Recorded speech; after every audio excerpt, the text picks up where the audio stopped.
Yep, now we created a 3D object based upon the settings, and please to keep that in mind before you create your project. Always the first step, go to your file, set your project, great. The next one, set your grid size, because what kind of object you're working on, based upon the size of that object, you have to fix it, right? Okay, that is also done. Now the next thing is,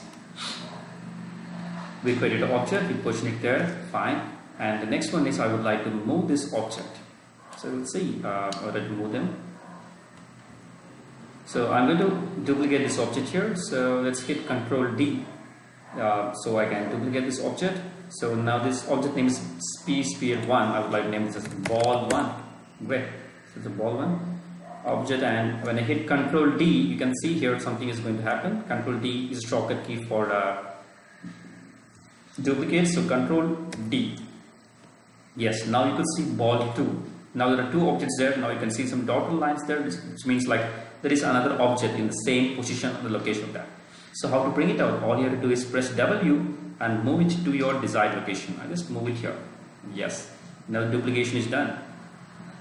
So we have one object duplicated. Similarly, we can keep on press Ctrl D and we can move it. Yep. And press Ctrl D and you can move it. And you can move it in any direction you want. Ctrl D. Yeah, you can move it in any direction. Have you noticed that this time I'm moving by using the tool here, not on the Y, not on the Z, but on the center here, because it would take you to both the sides, but only in the X and Y. Yeah. Yes. So this is one duplicate. Anyway, I don't need this key object. I select them, delete, delete, delete. So you can select and delete, or you can draw a box. When I draw a box, see, I start from an empty area. I draw a box. Yep, and I press delete.